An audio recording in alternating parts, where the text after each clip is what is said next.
Well, hello there, folks, and welcome back to the Whiskey Friend with me, Alan. New week, new video, brand new whiskey. I'm continuing the little theme of age-stated whiskies. Again, we have another 15 on the bar here.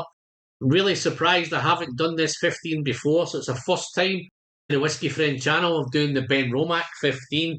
Absolutely wonderful. Yes, I'm not going to get into the rebranding, guys, so don't worry about that. 15-year-old age statement, natural colour, nothing about filtration, and yes, it's the dreaded 43%. But guys, please do not switch off because there's a reason why this is 43%, and I'm going to try and explain it to you why. So, yes, BENROMACH, tiny little distillery up there on the Speyside. Tiny distillery. Owned by a massive big business. It's owned by Gordon MacPhail, which is probably the biggest independent bottlers. Been around for hundreds of years. I'm pretty sure Gordon MacPhail know what they're doing. So, yes, I love the 10-year-old. I love the cash strength. I'm loving the contrast series. I'm loving everything that comes out of BENROMACH. Okay, so let's address the elephant in the room, which is the 43% ABV. Please do not let the 43% put you off this whiskey. It doesn't need to. You don't need it to be 46. You don't need it to be 50. This is fantastic at 43% ABV. Let me try and explain why. Okay? Guys, one of the characteristics of BENROMACH is every single bottle that comes out of the BENROMACH, all the whiskey that's produced is either first fill ex-bourbon casks or first fill sherry casks. I do believe this has a bit of both, bit of bourbon, bit of sherry. Not too sure of the quantities, but yes, it has first fill. Everything in this is first fill. Everything from the distillery is first fill, and I'm pretty sure I don't know any other distillery that bottles everything at first fill from first fill casks. Please dive into the comments and let me know if there is another one, but I'm pretty sure this is the only one. So yeah, we're going to nose it, guys. We're going to taste it. We're going to score it. I'm going to try and get out of here quick, and I'm going to try and get out without creating a rant. So let's dive in and nose this whiskey. So it's typical Speyside. It's typical BENROMACH. It's BENROMACH lightly peat smoked the whiskey. It's very fruity. It's a typical fruity Speysider. Apples, pears, white fruits, all that kind of stuff's going on.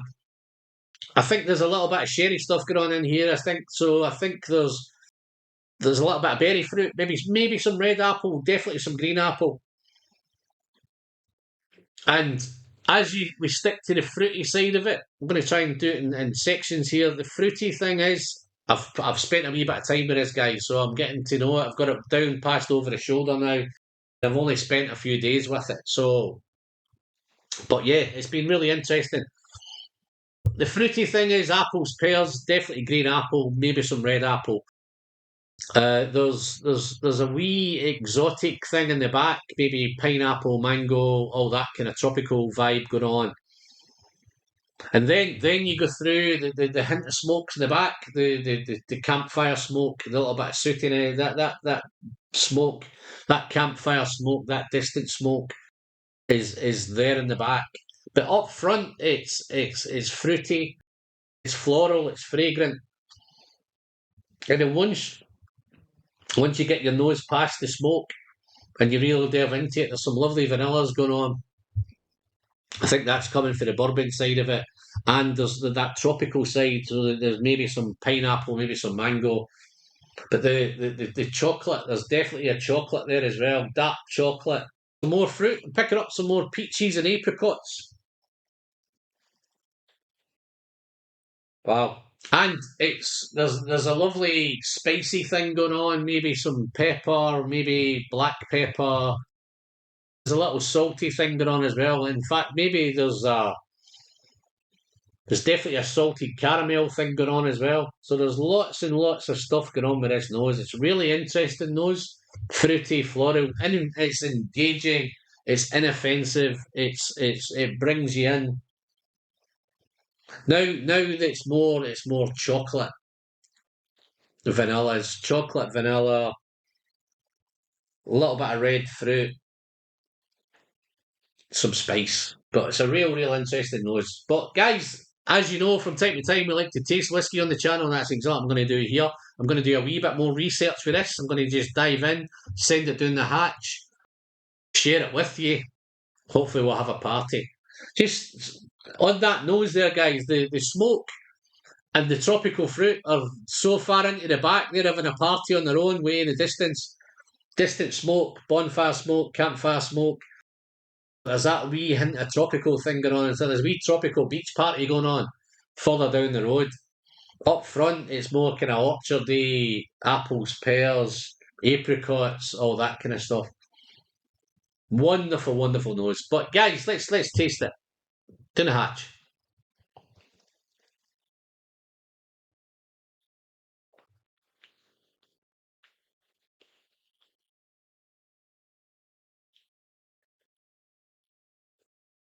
Oh, wow. Nice. Did I say this was 43%? Doesn't drink like 43%. It has a nice intensity. Colour's all natural. Natural colour going on there. But I don't know if the camera can pick this up, folks. But look how oily, and there's a beautiful, beautiful sets of legs running down that. But it's coating the glass beautifully. Really nice oily thing going on. And that transfers into the palate. So the mouthfeel is super, super rich. And I'm trying to think whether it's oily or it's creamy or it's buttery. It's definitely one of those. It's a really, really nice mouthfeel. Coats the palate. Now on arrival, there's a little intensity from the black pepper. Maybe a wee bit of ginger. There's a nice intensity on the arrival. As you get into it, it dries out. It's more that kind of smoke is more prominent. It's sooty. That campfire thing, that smoky thing's definitely more prominent. It's came away from its party in the distance, and it's joined us now. So it's joined in. It's adding a wee bit extra layer of complexity to this whiskey. The fruit is now taking a wee bit of a back seat. So the tropical things kind of eased off. It's now more cooked fruits, poached pears, cooked apples, stewed apples, cooked apricots, stewed apricots. There's definitely, in fact, the peaches and the peaches, the pears, the apricots. They're like, I don't know if you've had some of those tinned pears, tinned peaches, tinned apricots. The juice that's in there, that's the kind of mouthfeel that you're getting from this whiskey. It's got a real nice textured mouthfeel. It's much thicker than I ever thought it was going to be. It's got that juicy, syrupy. You can imagine if you took a load of apples, pears, peaches, apricots, chucked them all in a juicer, and juiced it all, and took it as a fruit juice. That's the kind of thing you'd get with this. Chuck a few red berries in there as well, and a bit of red apple. That's the kind of thing. So let's do another quick sip, guys, and then we'll kind of conclude.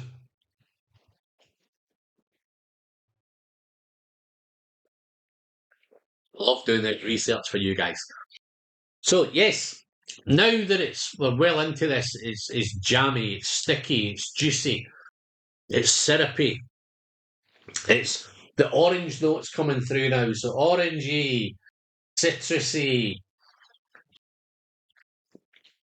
that red fruit, that berry fruit is gone a bit sticky and jammy. The orange is gone a bit marmaladey. It's a real sticky, juicy, syrupy, jammy thing going on now.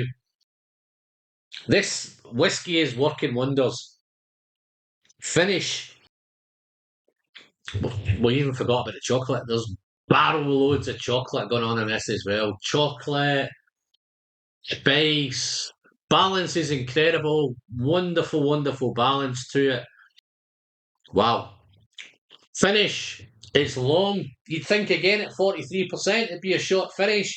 I think the first fill barrels, the bourbon barrels, the sherry barrels are helping extend this finish because the finish has gone on for days. chocolatey, spicy, black pepper, maybe a wee bit of nutmeg, oak spice. The woodiness is there as well. Wow. Caramel, salted caramel on the end. It's gone for days, guys. So, this whiskey, please forget 43%, right? This whiskey doesn't need to be any different. It's perfect as it is. What would we score this whiskey? I'd love to know your thoughts, guys. Have you tried this? Have you tried the 43? Does it need to be 46? Does it for me, this doesn't, right? But that's just my opinion. So, score-wise, I'm not going to mess around with this, guys. This is going to be a solid 90. This, in fact, is probably the best 15 I've done on the little range so far. This is probably the highest scoring. I think it might be the highest score. This is definitely a solid 90 out of 100. And I don't do that lightly because this whiskey is so good. You can drink this whiskey anytime. You don't need to be...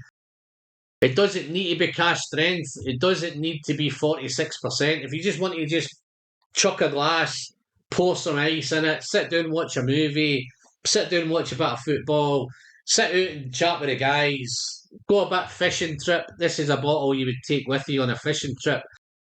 And I think if you took this on a fishing or a camping or any sort of trip away, this would be a dangerous whiskey on the night. So again, this is a new dangerous dram for me, guys. But yeah, that's pretty much for me. 90 out of 100. BENROMACH 15. I'd love to know your thoughts. Please dive in.